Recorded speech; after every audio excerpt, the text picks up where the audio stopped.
Hey there! Once again, back in action. Yeah, I know, after I said that this was a pointless waste of time or something like that. Now I'm doing more, which makes sense. Actually, that's a pattern of mine. I abandon things and then immediately return to them, which makes no sense whatsoever. Hopefully you can be heard. I'm speaking a little louder because I noticed it was kind of quiet on the previous recordings. I hate the sound of my own voice, as most people do. Anyway, two things. Well, I don't know, just two irresistible, two of my usual flogging horses showed up on the web, and they're just kind of, I don't know. I feel the need to comment. I can't talk to anybody because nobody's around, so I don't know. It's kind of a good sign. I'm becoming more comfortable with this, or something like that. Sorry, I just have a really itchy ear. Itchy in there. Damn it. Wax. The first one was an Electric Universe thing where just jaw dropping, jaw dropping. To sum up, basically, it's just a comment on a recent scientific paper in Nature called what's it, "A Current Filamentation Mechanism for Breaking Magnetic Field Lines During Reconnection." Just to sum up, essentially, it's more of the they're trying to talk about magnetism in space or anywhere as if there was no involvement by electricity. It's like it was generated out of nothing, like high school physics.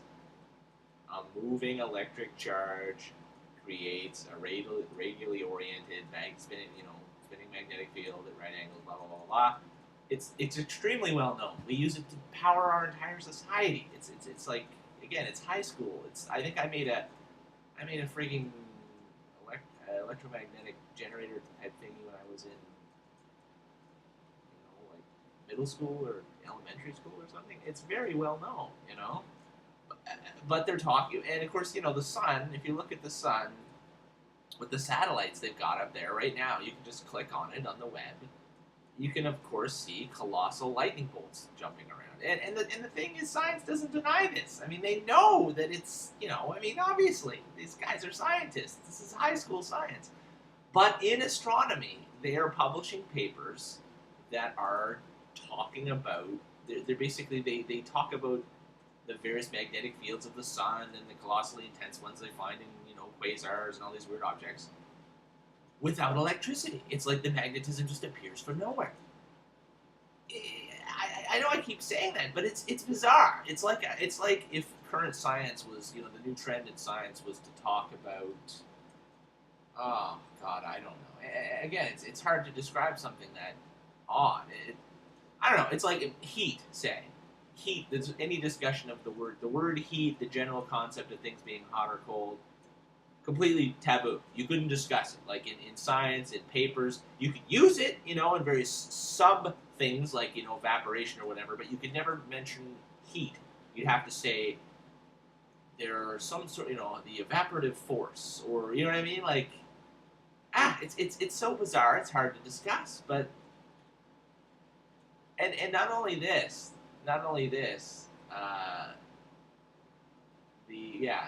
anyway, the paper mentions electric currents, but as an effect rather than a cause of magnetic field movements. Not only that, they didn't actually do anything in the lab, which they could easily do because they're talking about electricity and magnetism. They could do it on $100 budget. But instead, they were doing computer simulations. So, and of course, it reported kind of roughly the same thing, except since it's a simulation, you can just, ignore half of it, the electricity part, and just look at the other half and call that the whole thing. It's bizarre. It's freakish. It's like, and this is in Nature. This is like, probably one of the top science journal in the world. So this is, I guess, accepted science. But it's insanity. It's complete insanity.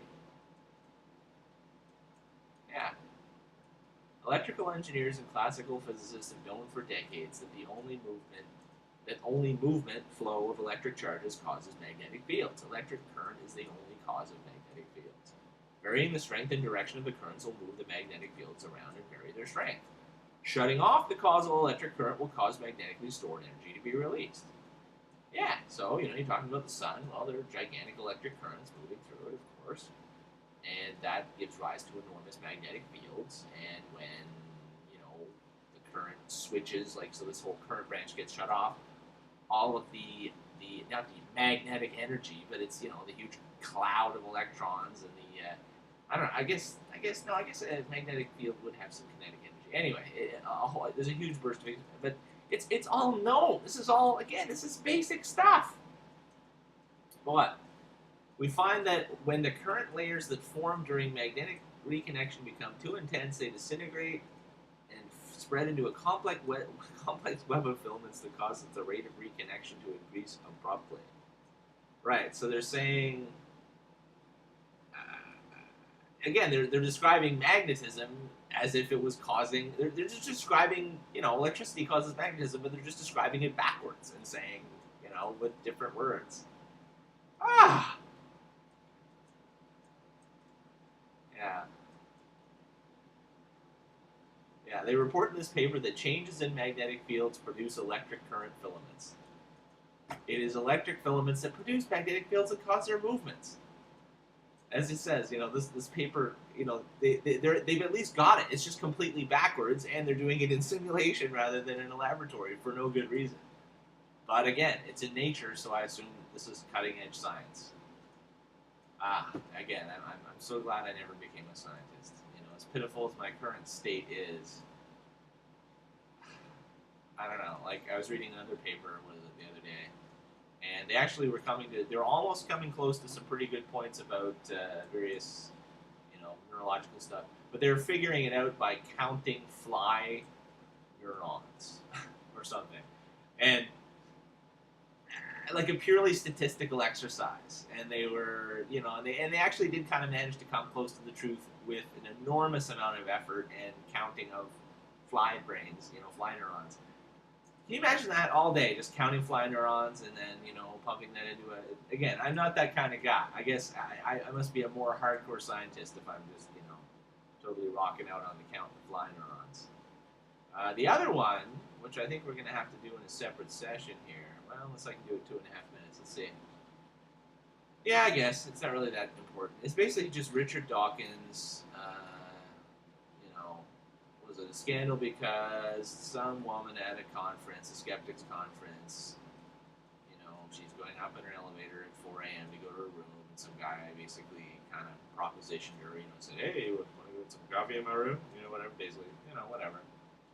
And, of course, and I understand this. She's a woman, so, it's this creepy situation, whatever. That's how she felt. All that. That's understandable, sure. But, of course, but then Richard Dawkins had to, comment on this, and wow. It's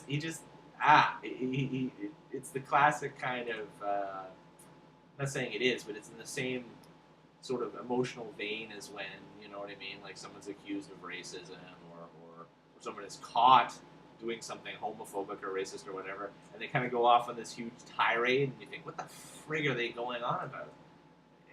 Dawkins is kind of like that. He starts going on about what, Muslima, blah, blah, blah. Basically, he just, yeah. Anyway. So he goes on, like, anyway, you can look this up. Richard Dawkins and the male privilege is called on Bad Astronomy.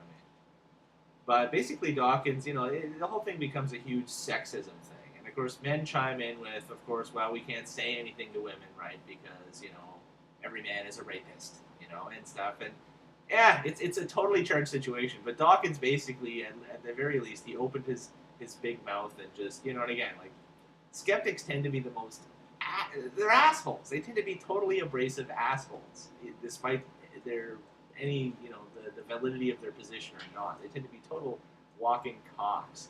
So it's just kind of amusing to me to see Dawkins, And what was it? The Bad Astronomer guy, this is my last thing, he said, what was it? The atmosphere in there was bad. And I was thinking, Dawkins is a skeptic and a scientist. The atmosphere was bad? He probably doesn't even recognize the existence of feelings. Feelings are a hypothesis to somebody like that.